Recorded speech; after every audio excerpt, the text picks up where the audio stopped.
Hello my dear friend and my dear student, मेरे इस YouTube channel political science by doctor Anand Singh में आप सभी लोगों का स्वागत है। मैं आप लोगों को इस समय बीए फर्स्ट सेमेस्टर से इंडियन नेशनल मूवमेंट पढ़ा रहा हूं।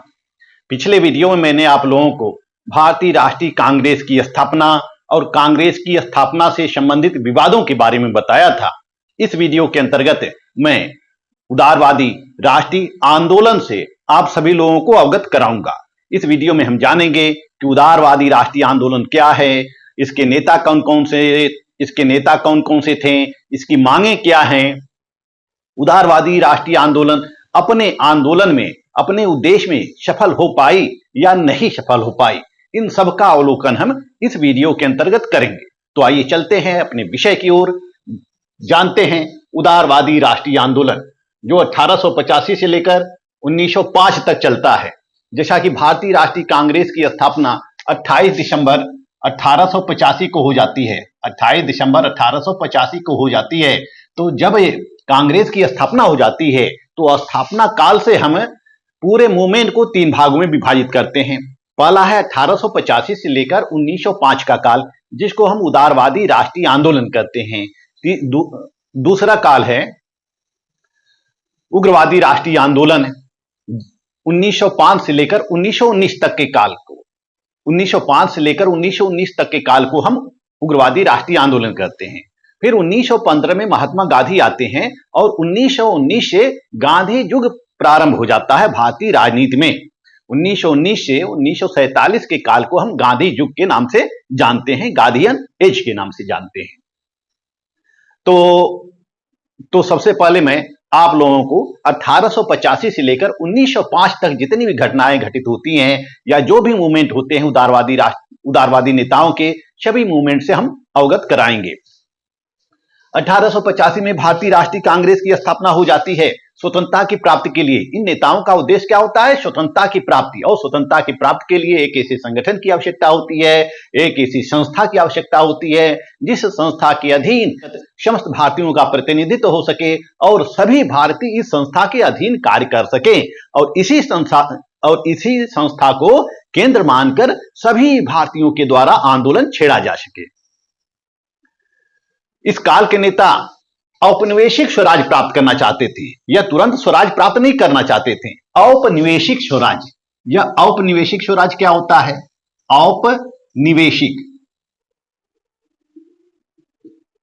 औपनिवेशिक स्वराज प्राप्त करना चाहते थे। औपनिवेशिक का मतलब होता है उपनिवेश, उपनिवेश से औपनिवेशिक बना है कि यह ब्रिटिश सरकार के अंतर्गत रहकर ही स्वराज प्राप्त करना चाहते थे। यह ब्रिटिश सरकार को जड़ से निकालना नहीं चाहते थे, ब्रिटिश सरकार को भारत से निकालना नहीं चाहते थे। इनका यह मानना होता है कि जब भारतीय शासन करने के सक्षम हो जाएंगे या अंग्रेज देखेंगे कि जब भारतीय इस योग्य हो गए हैं कि वह अपने देश का शासन और प्रशासन स्वयं कर सकते हैं, तब अंग्रेज भारत छोड़कर वापस चले जाएंगे, अपने देश इंग्लैंड चले जाएंगे। तो इस काल के नेता औपनिवेशिक स्वराज प्राप्त करना चाहते थे और वह सभी संस्थाओं में, सभी जितनी भी प्रतिनिधि संस्थाएं होती हैं या जो परिषद होती है, जो केंद्रीय परिषद होती है या प्रांतीय परिषद होती है, उन परिषदों में धीरे धीरे अपना प्रतिनिधित्व सुनिश्चित करना चाहते थे। उन परिषदों के अंतर्गत यूरोपियनों का प्रतिनिधित्व होता था, भारतीयों का प्रतिनिधित्व शुरुआत में था नहीं, प्रारंभ में भारतीयों का प्रतिनिधित्व नहीं होता है। तो यह चाहते थे कि हम सभी परिषदों में धीरे धीरे प्रतिनिधित्व करें, धीरे धीरे सभी परिषदों में हम इंटर करें और इंटर करके जब हमारा बाहुल्य हो जाएगा, जब हमारा बहुमत हो जाएगा, तो बहुमत के अनुसार हम कानून बनाएंगे, बहुमत के अनुसार हम शासन करेंगे। तो इनका ये मानना होता है कि जब सभी परिषदों में हमारा वर्चस्व हो जाएगा, सभी सरकारी अधिकारी भारतीय होंगे, यानी कि सरकारी नौकरियों में भारतीयों का प्रतिनिधित्व हो जाएगा, सभी परिषदों में भारतीयों का प्रतिनिधित्व हो जाएगा, तो फिर अंग्रेजों की संख्या कम हो जाएगी और अंग्रेज भारत छोड़ के वापस चले जाएंगे। इस काल के जो नेता थे वह नेता थे दादा भाई नौरोजी, फिरोज शाह मेहता, गोपाल कृष्ण गोखले, सुरेंद्र नाथ बनर्जी, बिमोश चंद्र बनर्जी, दीन शाह वाचा, काशीनाथ तैलंग, पी आनंद चार्लू, बदरुद्दीन तैयबजी, रहीमतुल्लाह सयानी। ये विभिन्न नेता होते हैं इस काल के, विभिन्न नेता होते हैं इस काल के। इस काल के जो नेता होते हैं यह नेता जो होते हैं यह अधिकांशतः अमीर वर्ग से संबंधित होते हैं, अमीर घराने से संबंधित होते हैं, कुलीन घराने से संबंधित होते हैं। तो ये सभी नेता जानते थे कि अपनी मांगों को लेकर या स्वतंत्रता संघर्ष को लेकर हम ब्रिटिश सरकार से खुला विद्रोह नहीं कर सकते हैं, ब्रिटिश सरकार से खुला विद्रोह नहीं कर सकते हैं, प्रत्यक्ष रूप से ब्रिटिश सरकार से लड़ाई नहीं कर सकते हैं। यदि हम ब्रिटिश सरकार से लड़ाई करें तो उसका परिणाम क्या होगा? दमनात्मक होगा। जिस तरह से 1857 की क्रांति के समय ब्रिटिश सरकार ने दिल्ली, आगरा, अवध, संयुक्त प्रांत और बिहार में किया था, क्रांति का निर्ममता से दमन कर दिया था और हजारों लोगों की हत्या कर दी ब्रिटिश सरकार ने। तो ये जानते थे इस बात को कि हम हम प्रत्यक्ष रूप से ब्रिटिश सरकार से संघर्ष नहीं कर सकते हैं, लेकिन संघर्ष करेंगे तो लेकिन यदि संघर्ष करते हैं तो उसका परिणाम भयानक हो सकता है, उसका परिणाम दमन ही हो सकता है, हम लोगों का दमन कर दिया जाएगा और कांग्रेस को समाप्त कर दिया जा सकता है। इसलिए ये चाहते थे कि धीरे धीरे हम लोग संघर्ष करें ताकि अंग्रेजों को न लगे कि भारतीय विरोध कर रहे हैं या कांग्रेस के द्वारा ब्रिटिश सरकार का विरोध किया जा रहा है। हम धीरे धीरे अपनी मांगों को रखें, यानी कि इनके साधन क्या होते हैं? संवैधानिक साधन, और यह अहिंसा में विश्वास करते हैं, यह अहिंसा में विश्वास करते हैं और इनके साधन संवैधानिक होते हैं, संवैधानिक साधन होते हैं, संवैधानिक साधन होते हैं। यह अपना लक्ष्य या स्वतंत्रता प्राप्ति शांतिपूर्ण तरीके से प्राप्त करना चाहते थे, शांतिपूर्ण तरीके से प्राप्त करना चाहते थे। इसीलिए हम इनको उदारवादी कहते हैं। उदारवादी का मतलब क्या होता है कि बहुत अधिक संघर्ष में न पड़ने वाला व्यक्ति, यानी कि जो हमेशा बीच का रास्ता अपनाता है और जो सुहृदय होता है, सज्जन होता है, किसी प्रकार के विवादों में नहीं पड़ना चाहता है और शांतिपूर्ण तरीके से अपने लक्ष्य को प्राप्त करता है, संवैधानिक साधनों के द्वारा अपने लक्ष्य को प्राप्त करता है, उसको हम उदारवादी कहते हैं। इसीलिए इस काल के नेताओं को हम उदारवादी कहते हैं और इस काल के आंदोलन को उदारवादी राष्ट्रीय आंदोलन कहते हैं। आइए देखते हैं कि इस काल के नेताओं की विचारधारा क्या थी, यानी कि यह अंग्रेजों के प्रति कैसा सोचते थे, स्वतंत्रता प्राप्त करने के लिए यह कौन कौन सा उपाय तलाशते थे या कौन कौन से साधन अपनाए थे। इनकी विचारधारा, पहली विचारधारा है राजभक्ति के साथ राष्ट्रभक्ति, यानी कि यह राजभक्ति भी करना चाहते थे और राष्ट्रभक्ति भी करना चाहते थे। ये सभी नेता, जैसा कि हमने बताया कि ये सभी नेता कुलीन वर्ग से संबंधित थे, जिन्हें किसी न किसी प्रकार का ब्रिटिश सरकार का संरक्षण प्राप्त था या ब्रिटिश सरकार का आश्रय प्राप्त था या ब्रिटिश सरकार का आशीर्वाद प्राप्त था। ये सामंत वर्ग से संबंधित होते हैं, कुलीन वर्ग से संबंधित होते हैं। इसलिए जितने भी उदारवादी नेता होते हैं यह ब्रिटिश सरकार के प्रति भक्ति का भाव रखते हैं, लेकिन ब्रिटिश सरकार के प्रति भक्ति का भाव तो रखते ही है, लेकिन साथ ही साथ वह राष्ट्रभक्ति का भी भाव रखते हैं, क्योंकि अपने राष्ट्र को आजाद कराने के लिए ही उन्होंने कांग्रेस का गठन किया और कांग्रेस के बैनर के नीचे उन्होंने स्वतंत्रता आंदोलन छेड़ा था। शुरुआती दिनों में यह आंदोलन उदारवादी था, यानी कि यह संवैधानिक साधनों के माध्यम से स्वतंत्रता प्राप्त करना चाहते थे और यह चाहते थे कि धीरे धीरे हम ऐसा मूवमेंट चलाएं जिस मूवमेंट से राजनीतिक चेतना फैले, राजनीतिक जागरूकता फैले और ब्रिटिश सरकार का भारत से पतन हो। परंतु वह इसके लिए संवैधानिक और शांतिपूर्ण तरीके ही अपनाना चाहते थे, जैसा कि दूसरे अधिवेशन में दादा भाई नौरोजी, जिनको grand old man of India कहा जाता है, दादा भाई नौरोजी,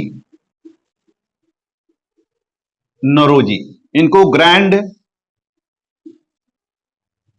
ओल्ड मैन कहा जाता है, grand old man of India कहा जाता है। दादा भाई नौरोजी ने दूसरे अधिवेशन में कहा था, आओ हम पुरुषों की तरह से बोलें और हम ब्रिटिश सरकार को बता दें कि हम सच्चे देशभक्त हैं। तो इस तरह से हम देखते हैं कि इस काल के जो नेता होते हैं वह ब्रिटिश सरकार के प्रति भी आस्था रखते हैं और साथ ही साथ वह अपने देश के प्रति भी आस्था रखते हैं, वह देश की स्वतंत्रता के लिए संघर्षरत रहते हैं, शांतिपूर्ण तरीके से, संवैधानिक तरीके से वह स्वतंत्रता प्राप्त करना चाहते हैं। जैसा कि श्रीमती एनी बेसेंट का कहना है कि इस काल के नेता स्वयं को प्रजा मानने में गौरव महसूस करते थे, इस काल के नेता स्वयं को प्रजा मानने में गौरव महसूस करते थे। तो इस तरह से हम देखते हैं कि उदारवादी राष्ट्रीय आंदोलन ब्रिटिश सरकार से प्रत्यक्ष रूप से संघर्ष नहीं करना चाहते थे, वह ब्रिटिश सरकार के संरक्षण में ही स्वतंत्रता प्राप्त करना चाहते थे। दूसरा है अंग्रेजों की न्यायप्रियता में विश्वास। जैसा कि हमने बताया कि ये ब्रिटिश सरकार के प्रति आस्था का भाव रखते थे और और यह ब्रिटिश सरकार को सम्मान की दृष्टि से भी देखते थे। परंतु इनका मानना होता है कि हम आजादी धीरे धीरे प्राप्त करेंगे। यह ब्रिटिश सरकार की न्यायप्रियता में विश्वास करते हैं। इनका यह मानना होता है कि ब्रिटिश सरकार न्यायप्रिय होती है। ब्रिटिश सरकार क्या होती है? न्यायप्रिय होती है। जैसा कि पट्टाभी सीतारमैया कहते हैं, पट्टाभी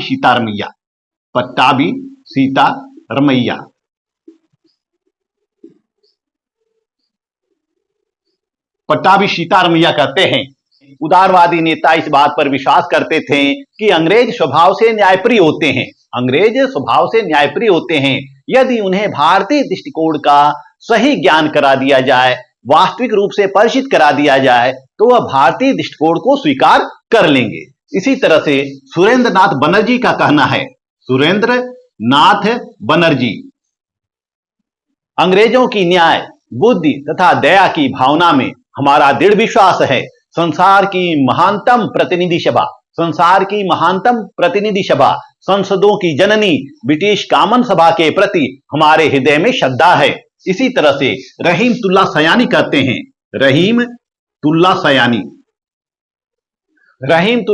कहते हैं कि अंग्रेजों से बढ़कर सच्चरित्र जाति इस दुनिया में कहीं भी नहीं है। पूरे विश्व में अगर ढूंढ लिया जाए तो अंग्रेजों से बड़ा चरित्रवान कोई भी जाति नहीं है। वहीं दादा भाई नौरोजी कहते हैं कि यद्यपि जान बुल तनिक मंद बुद्धि के हैं, परंतु यदि उनको भारतीय दृष्टिकोण से अवगत करा दिया जाए तो वह सही कार्य कर सकते हैं। तो इस तरह से दादा भाई नौरोजी कहते हैं कि वह दिन दूर नहीं जब अंग्रेज स्वेच्छा से भारत छोड़कर चले जाएंगे। तो इस तरफ से हम देखते हैं कि उदारवादी काल के जितने भी नेता होते हैं वो सारे नेता अंग्रेजों की न्यायप्रियता में विश्वास करते हैं। तीसरा हम देखते हैं ब्रिटिश शासन एक वरदान के रूप में। उदारवादी नेताओं का कहना है कि जो ब्रिटिश शासन है यह एक वरदान है, एक भारत के लिए एक वरदान है, क्योंकि ब्रिटिश सरकार जब से भारत में आई है या अंग्रेज जब से भारत में आए हैं तब से भारत का विकास ही हुआ है।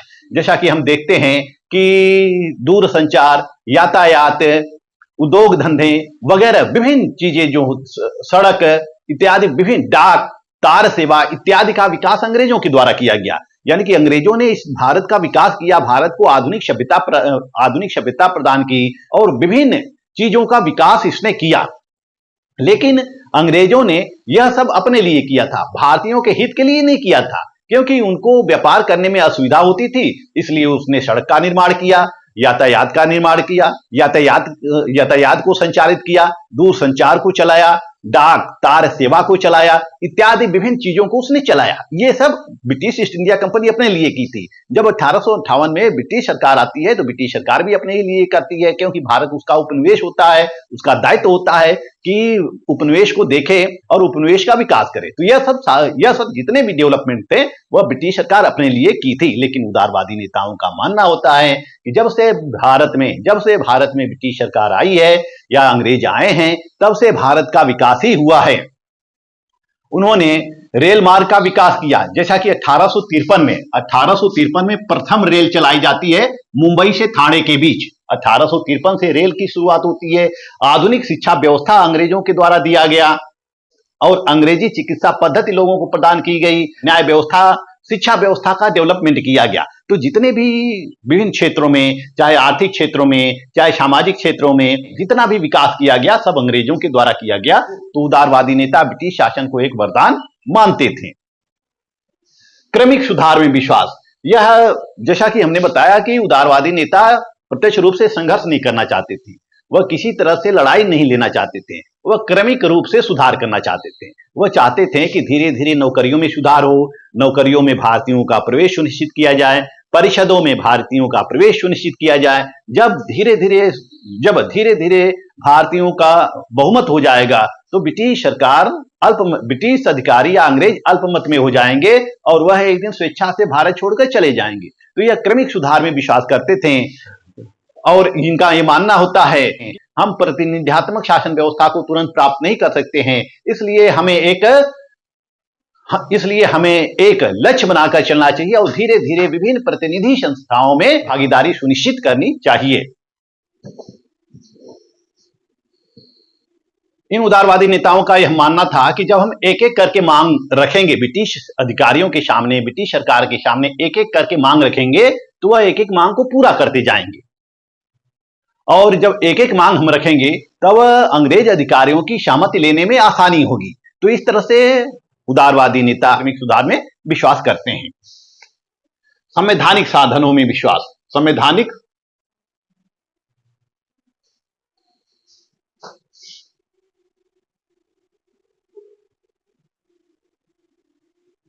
ये साधन है।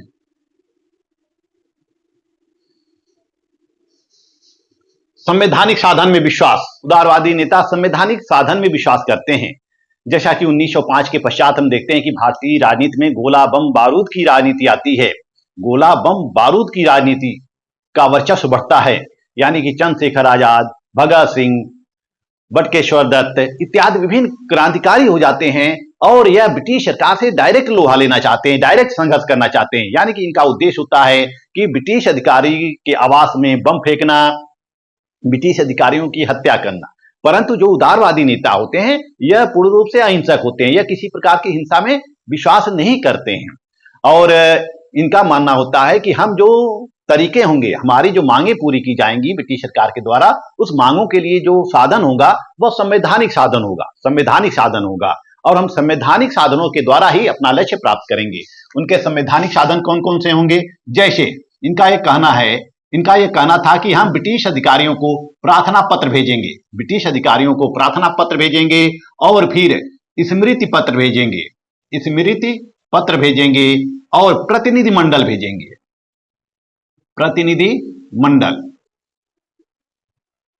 जब हम प्रार्थना पत्र भेजेंगे, जो हमारे सामने समस्याएं आएंगी उन समस्याओं को दूर करने के लिए ब्रिटिश सरकार के पास हम प्रार्थना पत्र भेजेंगे।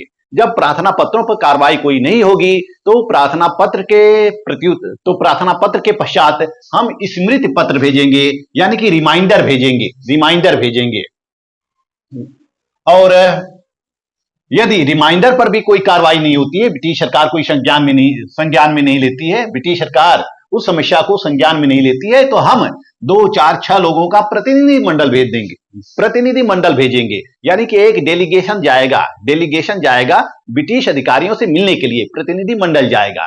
तो इस तरह से हम अपनी समस्याओं को दूर करेंगे, अपनी मांगों को पूरा करेंगे। तो ये संवैधानिक साधन में विश्वास करते थे। इनके पास कोई भी समस्याएं आती थी, इनकी कोई भी मांग उठती थी, तो यह सबसे पहले ब्रिटिश अधिकारियों को पत्र लिखते थे और पत्र लिखते थे। यदि उनके पत्रों पर विलंब होता था तो यह रिमाइंडर भेजते थे, स्मृति पत्र भेजते थे। यदि स्मृति पत्रों पर भी कोई कार्रवाई नहीं होती थी तो यह प्रतिनिधि मंडल भेजते थे। यह प्रतिनिधि मंडल ब्रिटिश अधिकारियों के पास भेजते थे और फिर अपनी मांगों को मनवाने का प्रयास करते थे, अपनी समस्याओं से उनको रूबरू कराते थे या उनको अवगत कराते थे। उदारवादी नेताओं के साधन को, यानी कि संवैधानिक साधन को हम 3Ps के नाम से जानते हैं। 3Ps के नाम से जानते हैं, यानी कि प्रे, पेटिशन और प्रोटेस्ट। 3Ps के नाम से जानते हैं।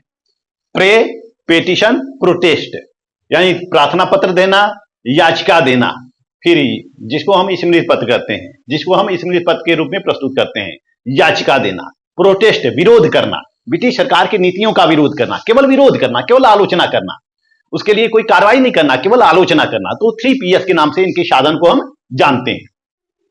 जैसा कि मदन मोहन मालवीय ने कांग्रेस के तीसरे अधिवेशन में कहा था कि हमें सरकार से बार बार निवेदन करना चाहिए ताकि वह हमारे मांगों पर शीघ्रता से विचार करें, फिर हम अपनी इस सुधार संबंधी मांगों को स्वीकार करने पर जोर दें। तो इस तरह से इनकी नीति क्या होती है? दया और याचना की नीति होती है। जैसा कि उग्रवादियों ने नाम दिया, इनकी नीति को भिक्षावृत्ति का नाम दिया, राजनीतिक भिक्षावृत्ति का नाम दिया। यानी कि हमें अपने देश में रहकर ही भीख मांगनी होगी, स्वतंत्रता की भीख मांगनी होगी, नियम बनाने की भीख मांगनी होगी और सरकारी नौकरियों में, प्रतिनिधि संस्थाओं में शामिल होने की भीख मांगनी होगी। तो तो उग्रवादियों के द्वारा, उग्रवादी नेताओं के द्वारा इनके साधनों को भिक्षावृत्ति का नाम दिया गया, दया याचना की नीति का नाम दिया गया। तो इस तरह से हम देखते हैं कि उदारवादी नेताओं की ये सब विचारधारा रहती है और यह अपनी विचारधारा के अनुसार संवैधानिक साधनों के माध्यम से और यह अपनी विचारधारा के अनुसार संवैधानिक साधनों के माध्यम से औपनिवेशिक स्वराज प्राप्त करने का प्रयत्न करते हैं। जो 1885 से लेकर 1905 का काल होता है, उस काल में कुछ समस्याएं होती है, यानी कि 1885 के बाद कुछ समस्याएं उत्पन्न होती हैं भारत में। सामाजिक समस्या होती है, राजनीतिक समस्या होती है, धार्मिक समस्या होती है, आर्थिक समस्या होती है, विभिन्न समस्याएं होती हैं।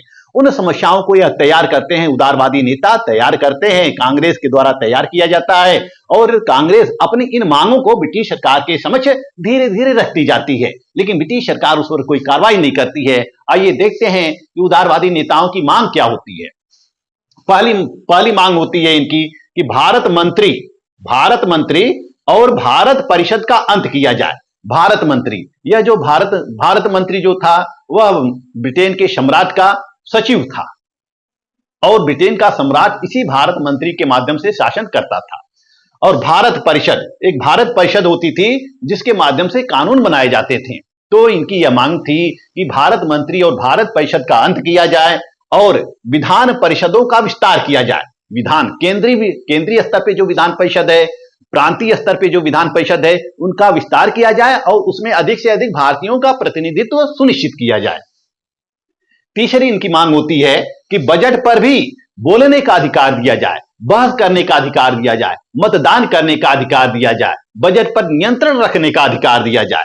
चौथी इनकी मांग होती है सैनिक खर्चों में कटौती की जाए, सेना में कटौती किया जाए, सेना के खर्च में कटौती किया जाए, क्योंकि सेना पर व्यय बहुत अधिक बढ़ गया था और पूरा भार जो होता था वह भारतीयों के ऊपर ही आता था, टैक्स के रूप में वह खर्च वसूला जाता था। चौथा था कपड़े पर आयात कर लगाया जाए। इनकी यह मांगे थी कि विदेशों से जो कपड़े आते हैं उन कपड़ों पर आयात कर लगाया जाए, क्योंकि विदेश से आने वाले कपड़ों पर कोई आयात कर नहीं लगाया जाता था, कोई टैक्स नहीं लगाया जाता था, और जिससे कि विदेशी माल सस्ते हो जाते थे और भारतीय माल महंगे हो जाते थे, भारतीय वस्तुएं महंगे हो जाती थी। तो उदारवादी नेताओं की यह मांग होती है कि जो विदेश से आने वाले माल हैं, विदेश से आने वाले प्रोडक्ट हैं, उस पर टैक्स लगाया जाए ताकि विदेशी माल और भारतीय माल के मूल्यों में बहुत अधिक अंतर न हो। स्थानीय संस्थाओं को शक्ति दी जाए। इनकी नेक्स्ट मांग होती है, यानी कि पांचवी मांग होती है कि स्थानीय संस्थाओं को शक्ति दिया जाए, स्थानीय संस्थाओं को स्वतंत्र किया जाए और उसमें भारतीयों की भागीदारी सुनिश्चित किया जाए। पांचवी मांग होती है कि नमक कर हटाया जाए। सरकार एक नमक जैसी छोटी सी वस्तु पर कर लगाती थी, इनकी मांग होती है कि नमक कर हटाया जाए और प्रेस की स्वतंत्रता दिया जाए। तो इनकी यह मांग थी कि जो भारतीय प्रेस हैं उनको आजादी दिया जाए ताकि वह ब्रिटिश सरकार की आलोचना कर सकें, ब्रिटिश सरकार की नीतियों की आलोचना कर सकें, उनके कार्यों की आलोचना कर सकें और स्वतंत्र रूप से कोई भी लेख अपने समाचार पत्रों में लिख सकें। उदारवादी नेताओं की नेक्स्ट मांग थी कि भारतीय उद्योग धंधों को पुनर्जीवित किया जाए, विभिन्न कॉलेज खोला जाए, जैसे कि औद्योगिक कॉलेज खोला जाए, सैनिक कॉलेज खोला जाए, तकनीकी कॉलेज खोला जाए, सिविल सेवा परीक्षा एक साथ कराया जाए। जैसा कि उस समय सिविल सेवा की परीक्षा जो होती थी वह 2 बार होती थी, इंग्लैंड के लिए अलग होती थी, भारतीयों के लिए अलग होती थी, तो 2 बार परीक्षाएं देनी पड़ती थी। तो इनकी यह मांगे होती हैं कि इंग्लैंड में और भारत में जो आईसीएस की परीक्षा होती है, सिविल सेवा की परीक्षा होती है, वह एक साथ ही आयोजित किया जाए।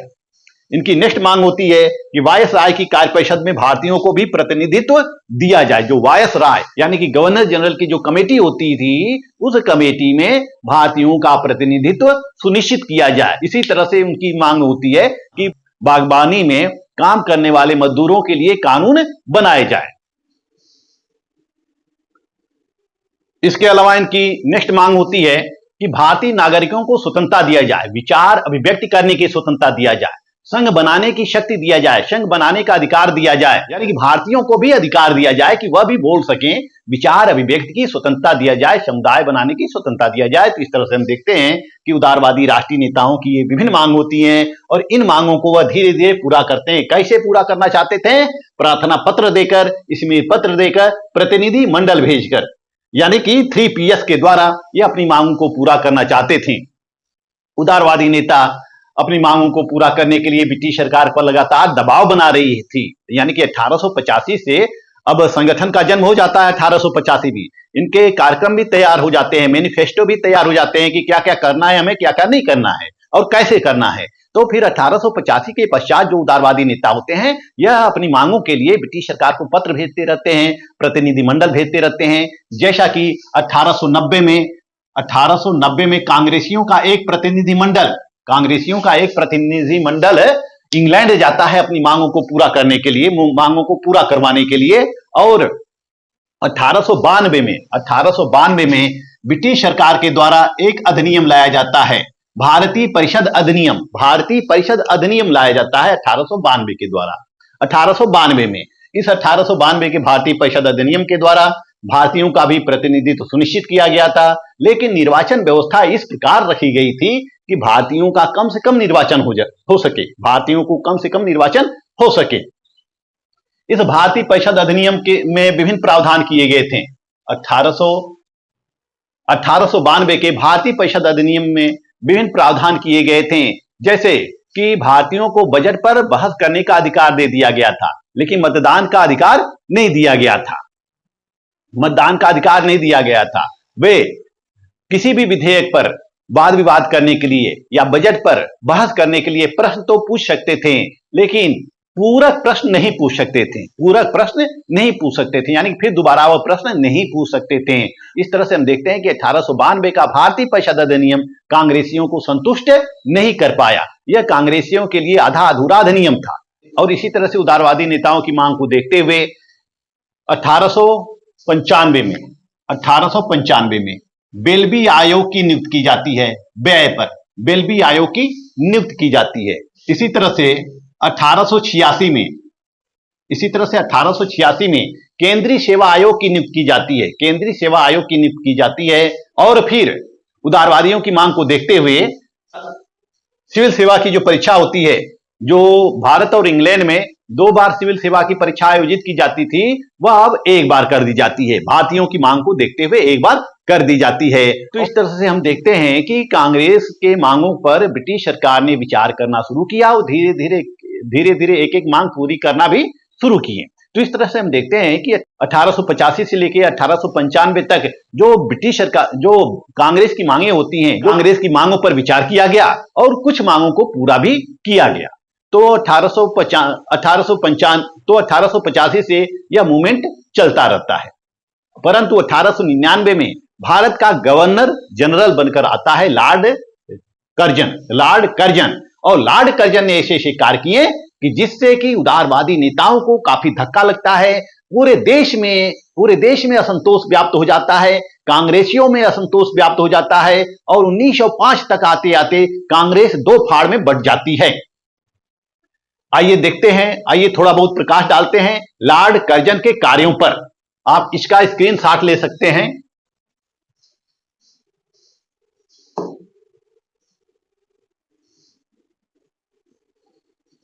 लॉर्ड कर्जन जब 1899 में भारत का गवर्नर जनरल बनकर आता है तो उन्हें ऐसे कार्य किए जिससे कि पूरे भारतीयों में निराशा उत्पन्न हो जाती है, ब्रिटिश सरकार के प्रति असंतोष उत्पन्न हो जाता है। लॉर्ड कर्जन भारत में आते ही केंद्रीकरण की नीति अपनाता है और पूरे प्रशासन को अपने हाथ में लेना चाहता है, यानी कि समस्त सत्ता का केंद्र गवर्नर जनरल ही बनना चाहता है। और इसलिए इसने 1899 में कलकत्ता नगर अधिनियम बनाया। कलकत्ता नगर अधिनियम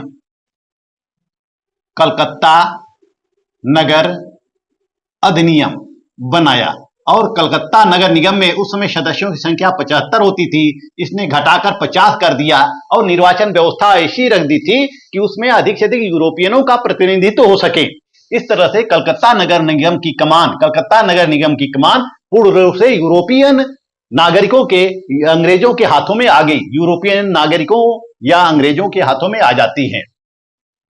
फिर 1904 में विश्वविद्यालय अधिनियम बनाता है, विश्वविद्यालय प्रशासन अधिनियम बनाता है, जिसके तहत इसने सिंडिकेट में और सीनेट में यूरोपियन प्रतिनिधित्व को सुनिश्चित कर दिया, यूरोपियन प्रतिनिधित्व को सुनिश्चित कर दिया। तो इस तरह से सिंडिकेट में और इस तरह से विश्वविद्यालय के सिंडिकेट और सीनेट में जब यूरोपियनों का प्रतिनिधित्व हो गया तो विश्वविद्यालय की प्रशासनिक व्यवस्था, शैक्षिक व्यवस्था पूर्ण रूप से किसके हाथों में आ गई? यूरोपियनों के हाथों में आ गई, अंग्रेजों के हाथों में आ गई और उस पर सरकारी नियंत्रण स्थापित हो गया। इसी तरह से लॉर्ड कर्जन ने सैनिक व्यय पर ढेर सारा धन खर्च किया। उसने फारस की खाड़ी में सेनाएं भेजी, तिब्बत में सेनाएं भेजी और चीन में भी सेनाएं भेजी और इन सभी सेनाओं का भार किसके ऊपर आ जाता है? भारतीयों के ऊपर आ जाता है। और वहीं 1899 से 1900 में भारत में अकाल पड़ा हुआ था, भारतीय जनता भूखों मर रही थी, अकाल पीड़ितों की तरफ कोई ध्यान नहीं दिया गया और पूरा पैसा सैनिकों पर खर्च